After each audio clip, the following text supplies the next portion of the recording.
Pahig ka 1,000,000 sahod mo isang buwan. Magpipintura ka lang ng barko. Aba, syempre. Kaso gamit mo Q-Tex.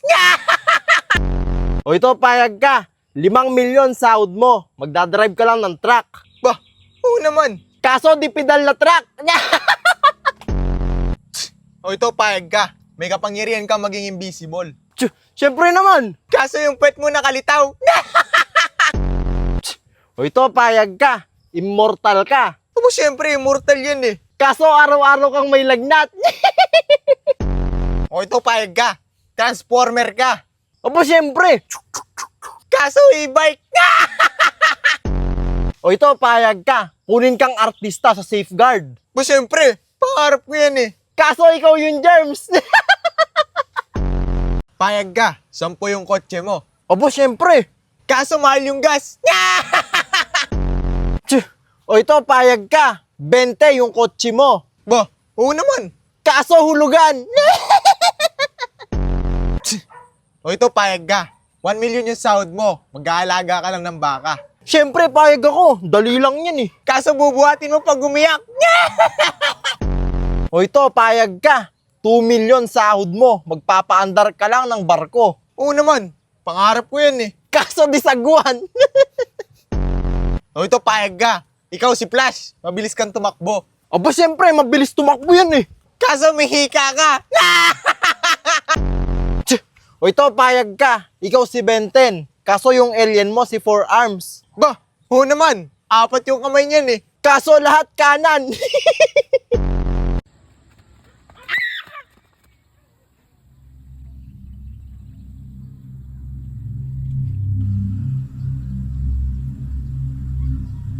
Why you so obsessed with me? Boy, I wanna know. So ngayon mga idol, Gagawa kami ng saranggola! Opo! From ganito, naging ganito. Opo, gagawa po kami ng saranggola na hindi marunong lumipad. Dahil nga boring na naman kaming magkapatid, ay gumana na naman ang utak namin. Kahit wala namang laman. At sakto nga mga idol, paglabas namin, sobrang lakas nga ng hangin. Kaya naisipan namin na gumawa at magpalipad ng saranggola. Opo! Dahil nung mga bata pa nga kami, sa 10 saranggolang ginawa namin, 11 ang hindi lumipad. Kaya ngayong araw mga idol, ay nag-research talaga kami para magawa nga namin ang perfect na saranggola. At sisiguraduhin namin na ito ay lilipad. Kaya kumuha na kami ng walis tingting. Dahil ito nga ang magsisilbi na frame ng saranggola. Dahil nga magaan ito at madaling palipari. Ang saranggola nga na ito mga idol ay ginaya lang namin sa YouTube. At sa oras nga na ito mga idol ay lalagyan na namin ito ng tali. Parang may kulang eh. Anong kulang? May kulang eh. Buntot! Kulang ng buntot! Kulang ng buntot! Oo nga! Kulang ng buntot! Oo! Buti na lang mga idol ay naalala ng kapatid ko na wala pa palang buntot yung saranggola. Dahil importante nga ito para makapagbalanse at makalipad ang saranggola namin. O ngayon mga idol, papalipar na natin ang saranggola! At sa mga oras nga na ito ay nahirapan kami dahil hindi marunong lumipad ang saranggola namin. Pero hindi pa rin kami nawalan ng pag-asa. Dahil sabi nga nila, ang taong may tiyaga, may kaldereta. Ready ka na? 1, 2, 3. At sa pagkakataon nga na ito, ay napalipad na namin ang saranggola! Opo!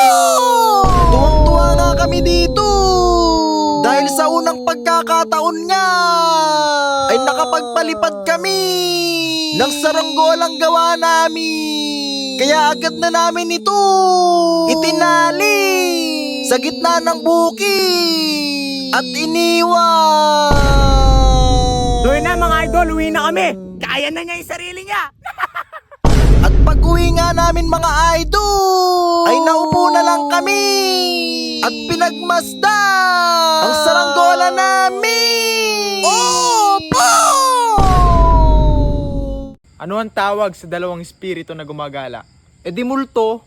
Uy, galing ah. O ito naman. Ano naman ang tawag sa tatlong espiritu na gumagala? E di multo pa din. Mali! O sige, ano pala? Eh di multri. O ito ah. Ano naman ang kabaliktaran ng kaluluwa? Kaluluwa? Waluluka. Mali na naman. Ha? O sige, ano? Ang kabaliktaran ng kaluluwa, kalulunok. Anong pipiliin mo? Diploma o diskarte? Aba, syempre diskarte. Anuin ko naman yung diploma. Sige ito ah. Sabihin mo ng 10 beses yung 3. 10 beses. 3. O ano naman yung English ng 3? English ng 3. E di 3. Ba? O ito. Ano naman yung spell ng puno? E di TREE. Ano spell ng puno? TREE nga. Yan ang mangyayari sa inyo. Kapag pinili nyo ang diskarte, kaysa sa diploma. Pili nyo sa, hindi niya alam yung spelling ng puno. Ganito ang sasabihin mo sa kausap mo na mabaho ang bibig niya nang hindi siya nasasaktan. Nag-exam kami kanina, nahuli yung kaklase ko, nangongopya. Binato siya ng tinelas, tapos minalabas niya. Boy, yung bibig mo amoy makata. Ay, syempre boy, amoy makata talaga yung bibig ko. Syempre, idol ko sa Jose Rizal eh. Kaya pala amoy makata yung bibig mo eh. Amoy makata talaga to boy. At pinagmamalaki ko yan. O di ba? Amoy makata ang bibig niya. Makata in English is poet. Amoy puwet ang bibig niya.